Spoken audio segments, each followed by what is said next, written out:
To understand what I'm about to tell you, you need to do something first. You need to believe in the impossible. Can you do that? Welcome to the DC TV report for the week ending Saturday, April 29th, 2017. I'm Edward O'Hare, nickname to be determined.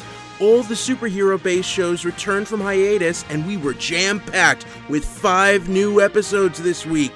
Let's dive in. First up, Monday, Gotham. Ed killed some intellectuals, took hallucinogens to see visions of a dead Oswald, and tried to draw out Jim to be his enemy.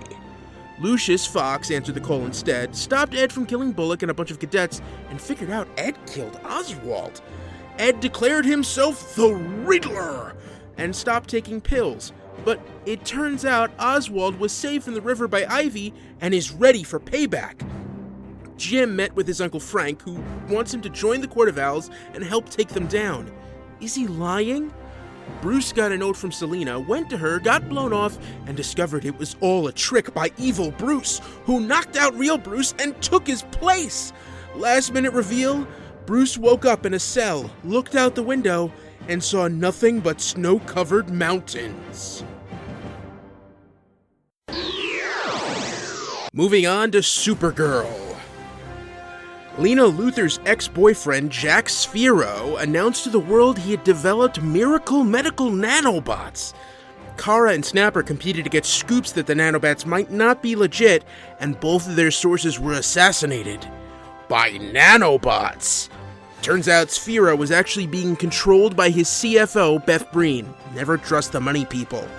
When the nanobots had Supergirl cornered, Lena was able to override them, but Spheero did not survive. Breen went to jail, Lena was devastated, and Snapper gave Kara her job back. Meanwhile, Winn convinced James to let Lyra help the Guardian fight street thugs. When Lyra took it too far, she and Winn had a spat, but James said she could stick around as long as she tones it down. Last minute reveal, Lena Luthor got a visit from Rhea.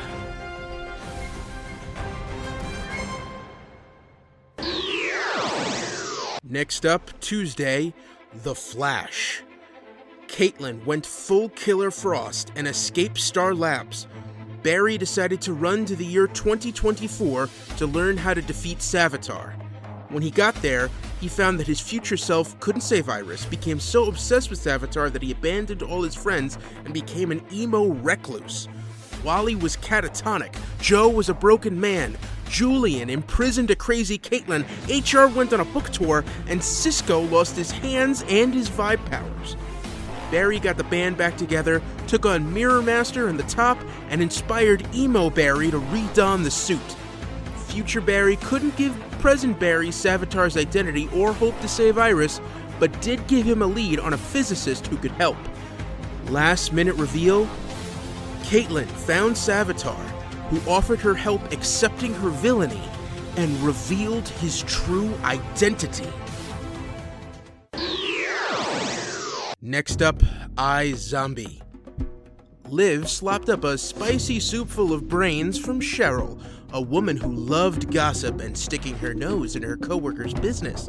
Clive, Liv, and Ravi discovered 3 co-workers worked together to set off a fire alarm and spike Cheryl's yogurt, but didn't intend to kill her.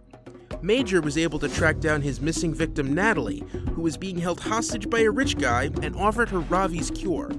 Natalie wasn't sure if it was worth the amnesia. Payden looked after Blaine while he waited to see if Ravi's injection brought his memories back. When it did not work, Payden felt sad for Liv and Major, but good enough to bring Blaine into her bedroom. Last minute reveal, Clive and Liv approached a gun range owner who posted on the zombie hater message boards and learned he lost his brother in the Max Rager incident, and he knows zombies are responsible.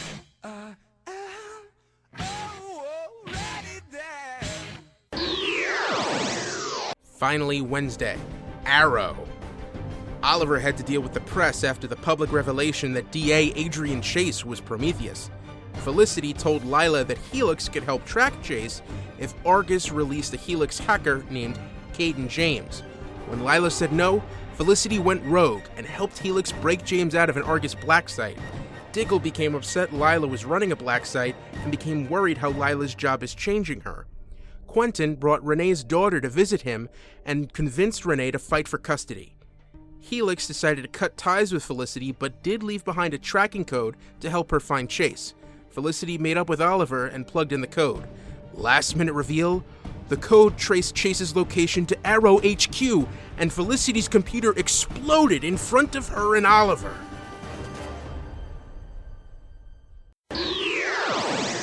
One more thing before I go. We got some sad news about Powerless. Variety reported this week that NBC has pulled the DC Entertainment comedy from the network's schedule and has not yet determined where or when the final 3 episodes of the season will air. While this news is disappointing, I cannot say it is surprising. Powerless had much promise, the cast was impressive and Alan Tudyk was a standout, but the writing was rough. It never seemed like they could strike the correct balance between workplace comedy and superhero world building. Each episode was better than the previous one, and the show was heading in the right direction, but unfortunately the ratings were just too low. I wish we could see those last 3 episodes, especially the finale with Adam West. Most likely they'll be burned off in the summer, or we will see them when the show is released streaming or on DVD and Blu-ray. That's the DC TV report for this week. You can find me here and on the Wicked Theory podcast live every Saturday night at 7 p.m. Eastern on Mixlr at mixlr.com/wicked-theory. Feel free to download us wherever good podcasts are given away for free. Support us at patreon.com/wickedtheory. Visit us at wickedtheory.com and email us at podcast@wickedtheory.com. I'm Edward O'Hare, and this has been a Wicked Theory Studios production.